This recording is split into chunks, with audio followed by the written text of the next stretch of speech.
Eh, Buenas noches, doctores. En esta ocasión, el doctor Quiñones, residente de gastroenterología de nuestra sede del Hospital Nacional Arzobispo Loaiza, va a presentar un artículo, una revisión de artículo. Doctor Quiñones, ¿puede comenzar, por favor? Ok, doctora. Buenas noches con todos. Primero que nada, si es que durante la presentación se malogra mi micrófono o algo, me avisan, por favor, si es que no se escucha. Ya bueno, para empezar, este es un artículo llamado Los síndromes de poliposis hereditaria siguen siendo una entidad patológica desafiante, donde se va a hablar acerca de viejos dilemas y nuevos conocimientos. Es un artículo de la Revista Mundial de Cirugía Gastrointestinal. Y bueno, la doctora ya presentó mi sede y mi cargo, ¿no?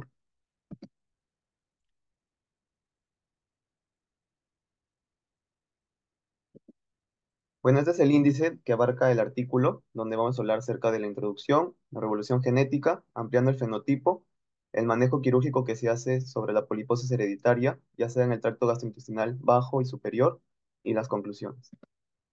Entonces, como una breve introducción, vamos a hablar acerca de que los pólipos gastrointestinales tienen una prevalencia de alrededor de 40 a 50% de la población mundial, y cuyos factores de riesgo incluyen la edad mayor, el sexo masculino, el consumo de tabaco y de carnes, principalmente rojas.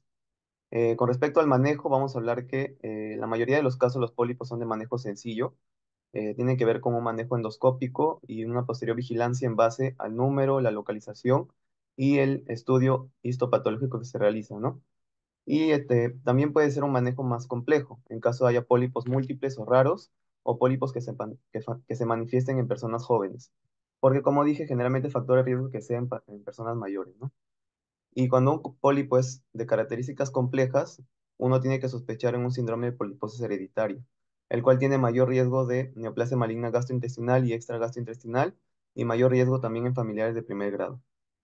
Pero con respecto a a los pólipos, en caso de estos síndromes, la sospecha diagnóstica es difícil debido a la variabilidad clínica que tienen, ya que estos síndromes se pueden manifestar de diferentes formas y se pueden confundir con otras patologías, ¿no?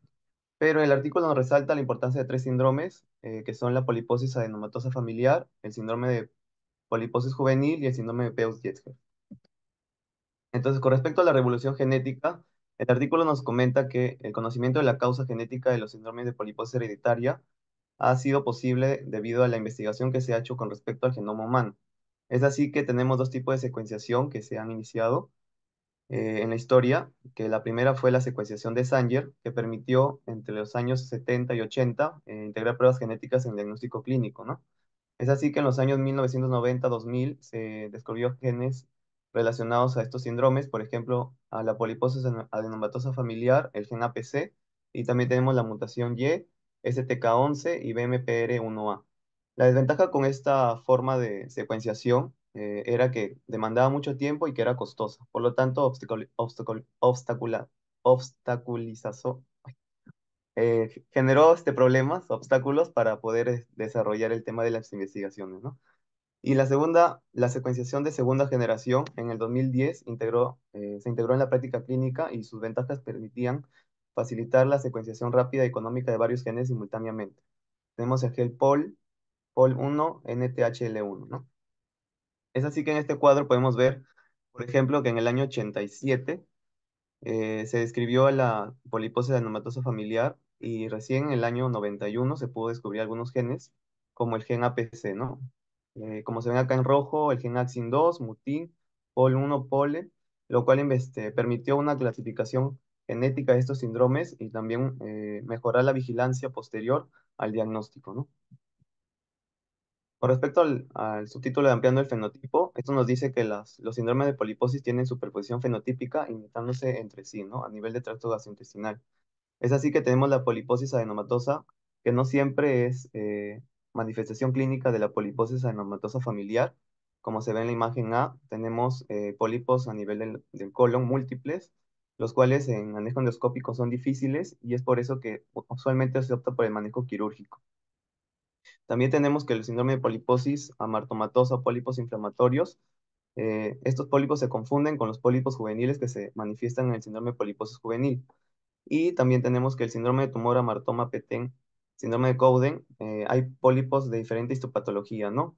Es que confluyen al mismo tiempo. Por ejemplo, hay pólipos tipo adenomas, pólipos inflamatorios, hiperplásicos y juveniles, lo cual dificulta el diagnóstico que se hace con respecto a estos pacientes. En la imagen B se puede ver un pólipo colónico en la enfermedad de síndrome de Peutz-Jeghers y en la imagen C se ven pólipos gástricos en el síndrome de poliposis juvenil. Y en la imagen D nos evidencia más que nada manifestaciones extraintestinales que se pueden manifestar en estos síndromes, por ejemplo, el síndrome de Cowden con la macrocefalia. Entonces, ¿qué es importante de esto del fenotipo y la variabilidad clínica que hay? Que debemos conocer el subtipo genético para adaptar las estrategias de vigilancia que se hacen posteriormente al diagnóstico, ¿no? Es así que la vigilancia incluye no solo a nivel gastrointestinal, sino también extragastrointestinal. Por ejemplo, en la poliposis anematosa familiar, en el síndrome de tumor NTHL1, vamos a ver que no solo hay manifestación a nivel del tracto gastrointestinal, como es el colon, el recto, sino también que va a haber manifestaciones y aumento de riesgo de cáncer gastrointestinal a nivel de mamas, duodeno y útero, ¿no? Y en el síndrome de Petén tumor amartomatoso, vamos a ver que hay manifestaciones gastrointestinales que nos ayudan a sospechar esta clínica, como la macrocefalia, el autismo, hemangiomas y malformaciones arteriovenosas, que es importante vigilar también para evitar posibles complicaciones. Ahora, con respecto al manejo quirúrgico de la poliposis hereditaria, bueno, el diagnóstico o sospecha de síndrome de poliposis hereditaria, una vez que se tiene esta sospecha, es necesario hacer una endoscopía y biopsia, ¿no? Para la evaluación histopatológica y poder caracterizar mejor estos pólipos y los síndromes. Y es así también que se debe estudiar las manifestaciones intestinales, como hemos visto en la tabla anterior, y si estos pólipos no se pueden manejar de manera endoscópica y no se pueden vigilar adecuadamente por esa manera, significa que es en la mayoría de los casos, ¿no? Para evitar complicaciones como son principalmente la progresión a neoplasias. En esta imagen se puede ver básicamente cómo se extirpa el pólipo a través del tallo, ¿no? Con el colonoscopio. Bueno, la endoscopía y cirugía del tracto gastrointestinal bajo, como les dije, estos síndromes de poliposis hereditaria no solo se manifiestan en el tracto gastrointestinal bajo, sino también puede ser en el alto. Entonces, vamos a ver de ambos casos. En el caso de la poliposis anematosa familiar, el inicio de la vigilancia endoscópica generalmente son en los primeros años de la adolescencia, de mayores de 15 años, y el intervalo se hace entre cada 1 a 2 años. Y es posible que se indique una hemicolectomía profiláctica por las lesiones múltiples que se ven a este nivel, ¿no? Que no se puede manejar de manera endoscópica. Y al hacer la hemicolectomía vamos a tratar de prevenir la progresión a una neoplasia maligna. El tipo de cirugía que usualmente se recomienda, tenemos dos tipos, la anastomosis iliorectal, que es el IRA, y el IPA, que es la proctocalectomía con anastomosis anal con bolsa iliac. Entonces, ¿en qué consiste la anastomosis rectal? Trata sobre la colectomía subtotal o total, como se ve en la imagen de la izquierda. Acá se retira el colon, entonces queda el ilion y se puede anastomosar con el recto, ¿no? Para preservar la función digestiva. En cambio, en el IPA, que es la anastomosis anal con bolsa ilial, aparte de la colectomía que se hace, también se genera la extirpación del recto, ¿no? Y lo que se hace es mantener primero con un stoma a nivel del ilio para poder preservar la función. Y bueno, se hace una bolsa, en este caso reservorio J del ilio, para unir hacia el ano, ¿no? Manteniendo la función del esfínter anal. Y posteriormente lo que se hace es retirar el ostoma y preservar el tránsito intestinal, ¿no? Y después de esto, de la cirugía inicial, lo que se hace es la vigilancia endoscópica anual o bianual, pudiendo progresar de la primera técnica de IRA a IPA en caso haya progresión de la poliposis para prevenir nuevamente la neoplasia maligna, ¿no? También en algunos casos se puede hacer es la proctocolectomía con elistomía terminal, que es dejar el estoma, dejarlo de forma permanente, pero la desventaja es que los pacientes usualmente son jóvenes y el estoma permanente puede afectar la calidad de vida y las actividades que realizan. Con respecto al síndrome de poliposis juvenil, el inicio de la vigilancia endoscópica es a partir de los 12 años y del síndrome de Peutz-Jeghers es a partir de los 8 a 10 años. Y el intervalo de vigilancia es cada 2 a 3 años. Y la indicación quirúrgica involucra la colectomía segmentaria subtotal con las técnicas ya mencionadas, siempre y cuando la carga polipósica sea muy alta, no manejable con manejo endoscópico para el tratamiento endoscópico y solamente si también si se desarrolla neoplasia maligna o hemorragia grave. Con respecto al manejo de endoscopía y cirugía de tracto gastrointestinal alto, también tenemos estos síndromes como la poliposis adenomatosa familiar, cuyo inicio de vigilancia endoscópica es de los 25 años si es que hay una variante patogénica en el APC. Por eso es importante vigilar no solamente clínicamente, sino también determinar unas características genéticas, ¿no? Vigilancia genética. Es importante estadificar, por ejemplo, en estos casos, estos pólipos, la estadificación de Spiegelman, que nos ayuda al manejo posterior. Por ejemplo, en esta tabla se puede evidenciar el número de pólipos, si es que es más de 20, el tamaño más de 10, histología, un pólipo de características vellosas, tipo velloso, perdón, y displasia severa. Según esta clasificación, puede haber hasta 4 estadios, y el estadio 4 sería de 9 a 12 puntos, cuya recomendación usualmente es la duodectomía total, o también esta duodectomía se puede hacer en evidencia de neoplasia maligna. Síndrome de poliposis juvenil. El inicio es en los primeros años de la adolescencia y el intervalo cada 2 a 3 años. Y si hay una variante patogénica en SMAD4, hay mayor riesgo de poliposis y anemia gástrica. La recomendación, gastrectomía parcial o total en pacientes con pólipos gástricos numerosos o muy grandes. Acá la imagen de los pólipos gástricos que se evidencian en este síndrome.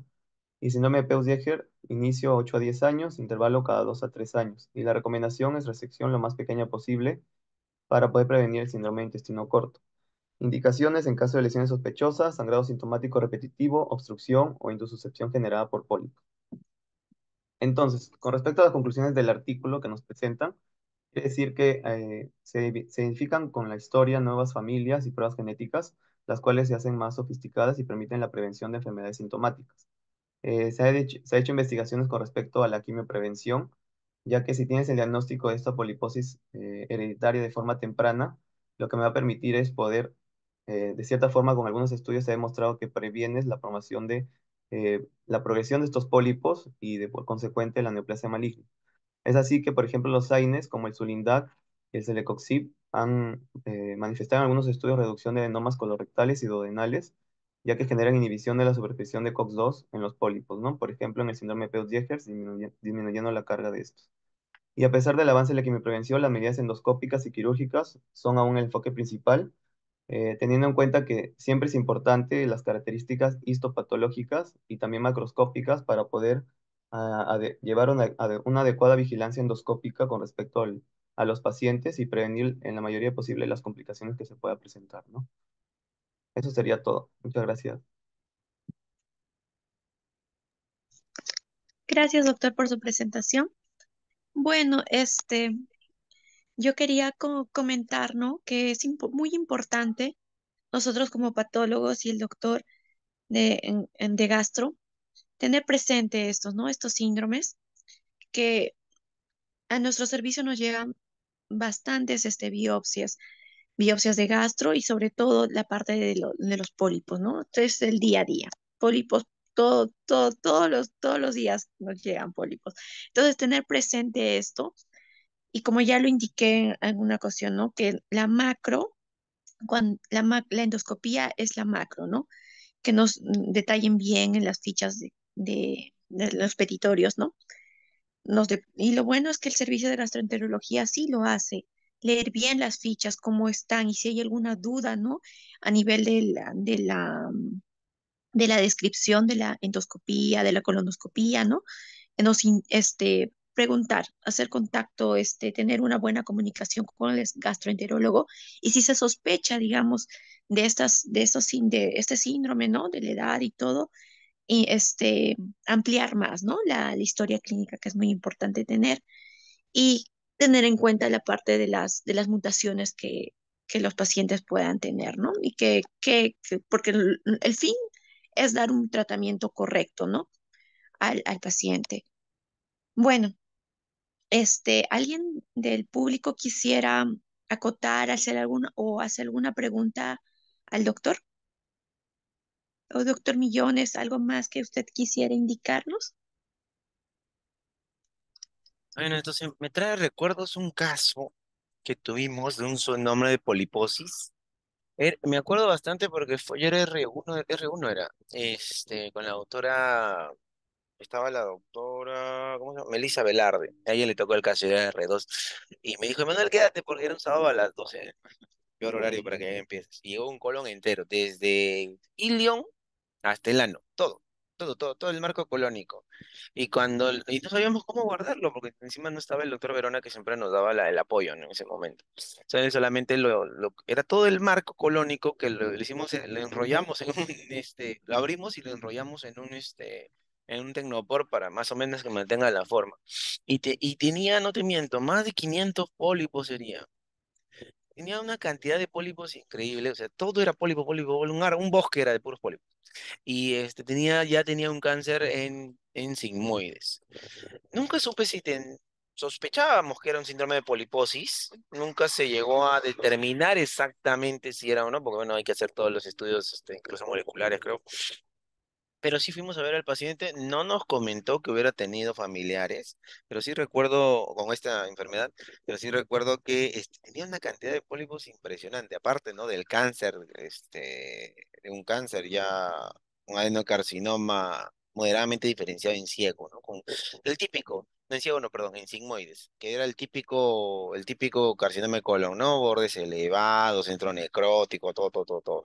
Pero lo que llamaba la atención era la cantidad de pólipos impresionantes. Sigo sin entender por qué no se guardó esa pieza, pero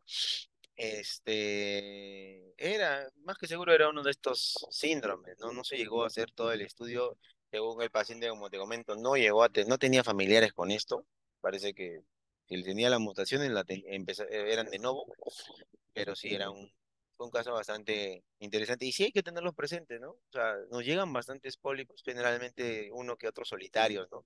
Así síndromes con una gran cantidad de pólipos. Contigo ese caso nomás vi cuando era R1, la otra era R2, nos quedamos buen rato ahí trabajando la pieza. Después no he visto, no me parece que no ha llegado otro caso.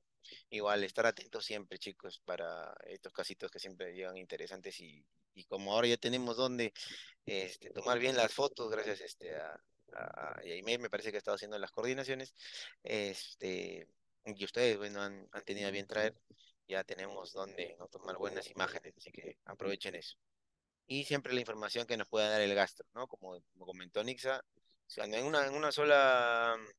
un solo pólipo, a menos que sea muy grande, ¿no? Que podamos nosotros describir la macro, en realidad la macro es lo que vieron en la colon, ¿no? Lo que vieron en la colon. Muy bien, chicos, no sé si hay algún comentario adicional.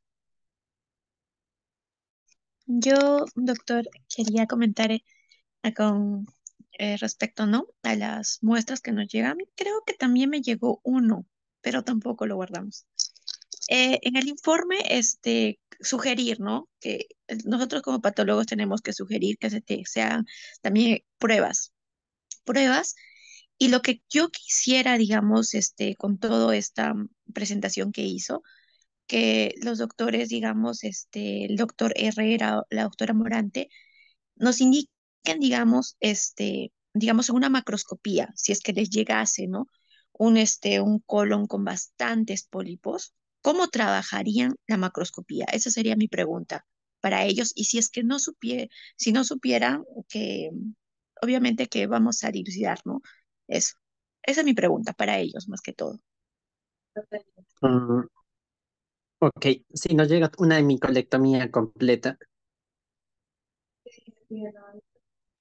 Ah, sí, por ejemplo, mañana te llega una hemicolectomía, esa es la pregunta. ¿No, Anixa? mm, Sí, o una ya, colectomía. Así O llena una de pólipos. colectomía ¿Qué hace? ¿Qué es lo primero que hace? llena. ¿Qué es lo que haces? ¿Cómo la trabajas, no? ¿O mm, cómo la describirías? ¿Qué ¿Qué es es lo lo primero que hace? importante? Mañana te llega la hemicolectomía. A ver, ¿qué haces? ¿Qué haces mañana? O bueno, el primer día de ya, marzo, porque todavía estás en sitio. ya, bueno. Primero, la apertura por borde antimesentérico. Bueno, primero la descripción de la macroscopía, o sea, se recibe segmento de intestino de tanto por tanto, superficie externa lisa, de repente se evidencia alguna lesión, y después de haber terminado eso, procedo a la apertura. Y primero se deja fijando porque tiene que penetrar adentro, pero en caso de que, digamos, la tuviera que trabajar en ese mismo momento, que no creo que se pueda, lo más probable es de que evidenciaría todos los pólipos ahí y tendría que hacer cortes representativos bueno, a mi criterio, yo incluiría unas 10 10 zonas que contengan el pólipo, pero en toda su extensión, como cortes representativos dependiendo de la longitud. En la mayoría de los tumores lo que nos piden es que por cada centímetro del tumor hagamos como que un corte representativo. Así que usaría la misma lógica y dependiendo del tamaño, podría ser unos 10 o quizás más cortes representativos y también de los bordes quirúrgicos, pero que incluyan todas las capas del intestino. Y básicamente eso. Bien, doctor. Sí, y digamos, con respecto al conteo, digamos, de todos los pólipos, se tiene que contabilizar todos los pólipos del marco colónico, un aproximado. Pero hay que tratar de llegar, digamos, en tu macroscopía de contar aproximadamente cuántos pólipos tienes, porque eso también es una rotación externa que hice, también me llegó, y tienes que contar todos los pólipos que tienes en todo el marco, un aproximado, porque son bastantes también. ¿No? Llegas a 600 y tantos, yo me acuerdo que tuve 600, ya no, 600 y tantos pólipos tenía todo ese marco colónico. Y lo que usted tiene que, digamos, incluir, digamos, en los cassettes es los pólipos más grandes, sospechosos, y aproximadamente más de 100 pólipos tiene que incluir. Es que nosotros tenemos que buscar qué pólipos, porque lo que tenemos que evidenciar es que si hay ya displasia de bajo grado, ¿no? Pues adenomas tubulares con displasia de bajo grado, de alto grado, identificar esos pólipos y también buscar, ¿no? Si hay un carcinoma, un adenocarcinoma, ya sea a nivel in situ o haya sobrepasado eso también. Y muy importante, meter todos tus ganglios, todos los ganglios de tu marco colónico. Así se tiene que, y yo sé que es un poco trabajo tedioso, pero así se tiene que incluir más de 100 pólipos y los más sospechosos. Siempre va a haber uno más prominente. Bueno, eso sería todo. Usted, doctor Millones, algo más que Renzo, lo podría. primero que tienes que hacer cuando te llegue una pieza así es avisar al asistente. Ya. No te olvides de avisar al El mejor asistente. consejo de todo. El mejor No te consejo de todo. olvides de avisar al asistente, llámalo, sobre todo si empiezas a ver que hay tanto pólipo, llama al asistente. Todo lo demás está bien, ¿no? Y tomar fotos. Todo lo demás. Yo tuve suerte porque, por ejemplo, en ese caso, bueno, yo no, la doctora Velarde, porque ya le tocó, en ese caso que te cuento, ya tenía un carcinoma. Entonces, ya buscar el carcinoma como no estaba tan difícil porque ya tenía el tumor grandazo. Sí se metió un montón de pólipos, había uno grandesote que el doctor Verona debe tener las fotitos porque él le tomó con su celular. Y había varios, incluso me enseñó una técnica porque había un pólipo que tenía un tallo largo, largo, largo, y arribita tenía como un brócoli chiquito, y se caía, y entonces quería tomarle foto, la agarró, puso un alfiler dentro del tallo para que quede paradito y poder tomarle la foto. Toda una serie de peripecias que hizo el doctor para poder, ¿no? Pero siempre no te olvides, si ahorita como, bueno, si estás como residente haciendo esto, llamas al asistente. Ya cuando seas asistente y tú mismo eres, ¿no? Ahí sí, todo lo que comentó Anixa, ¿no? Eso más que nada. Y nunca se olviden tomar fotos. Y si pueden guardar la pieza, guarden la pieza. Claro. Nada más, Y muchachos. bueno, a manera de comentario también, o sea, comprendo la observación de la doctora Nixa, porque también la clasificación, bueno, lo del conteo más que nada sí lo comprendo, porque la clasificación dependiendo del síndrome de poliposis hereditaria, varía dependiendo de la cantidad de lesiones que se encuentran, hasta el pronóstico del paciente. No Exacto. recuerdo, no recuerdo ahorita la cantidad exacta, pero digamos, si a determinada edad se encuentra un determinado número, que creo que es más de 40, pertenece a un síndrome. Y si se encuentra más de 100, pertenece a otro síndrome. Así que bueno, por eso es importante el conteo. Ajá, y las características de los pólipos, ¿no? Ujú. Bueno, eso tener presente, eso más que todo. Y bueno, y con eso yo ya termino todo de mi parte. ¿O alguien tendría alguna otra pregunta, Renzo? ¿Tienes algo más que Mm, preguntar? mm,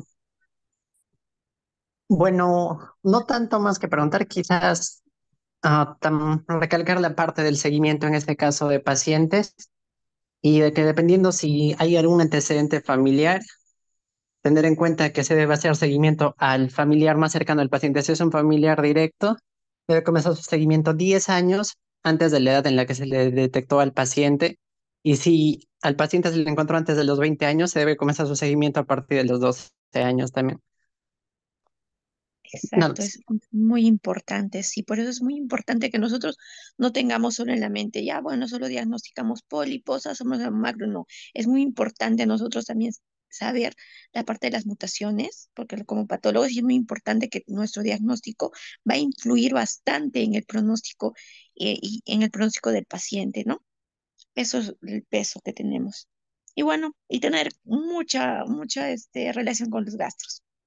Así que eso sería todo parte, doctor Millones. ¿Tiene algo más Y que por mi parte todo ok, todo claro. No sé si los chicos, demás residentes, doctora antes. Jaime, doctora Morante? Yo tenía una pregunta. Un criterio diagnóstico para la adenomatosis familiar es más de 100 pólipos, pero si yo encuentro menos de 100, también me estoy refiriendo a un síndrome de poliposis adenomatosa familiar o a qué me estoy refiriendo cuando encuentro menos de 100 pólipos en marco colónico.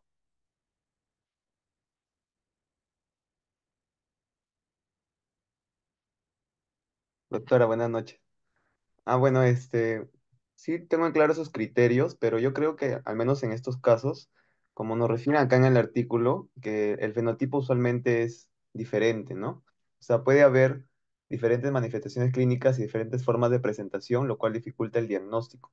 Si bien puede haber menos de 100 pólipos, creo que igual no se podría descartar el síndrome de poliposis adenomatosa familiar, ¿no?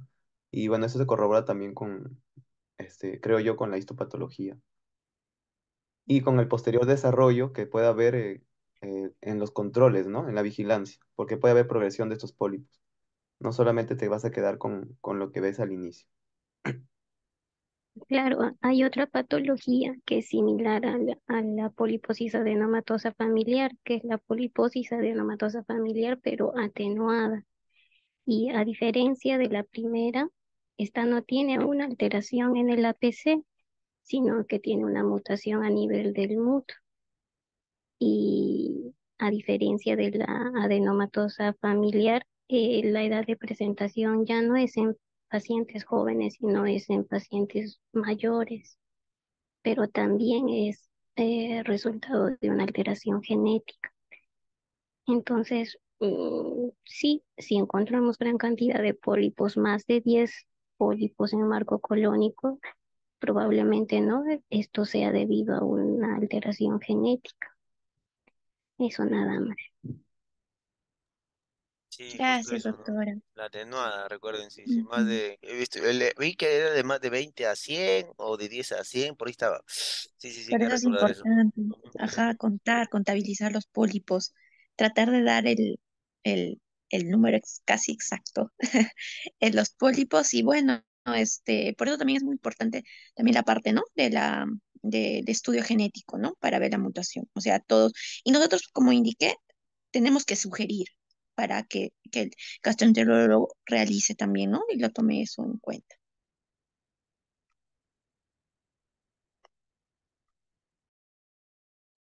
Muy bien, muchachos, siendo que no hay mayores comentarios o algo más, chicos, nada Faltaba más. yo. Dime, Gaby, cuéntame. Algo chiquito que yo encontré en el manual de patología quirúrgica es que para los casos de poliposis en general, los pólipos que se deben samplear son los mayores de 1 centímetro. Todos los pólipos mayores de 1 centímetro se samplean sí o sí, o se muestrean. Y los que son más chiquititos se toma una sección por cada cuadrante. O sea, si tenemos una colectomía total que comprende 4 cuadrantes, se toma una sección por cada cuadrante, serían 4 muestras de los pólipos chiquititos, o sea, menores de 1 centímetro. Y de ahí sí todas las muestras representativas de todo, de los pólipos mayores a 1 centímetro. Eso nada más en cuanto a la macro. Excelente. Bueno, bueno, doctores, bueno, concluyendo con esta sesión. Gracias por asistir. Fue bueno que todos hablemos, que todos estemos ahí.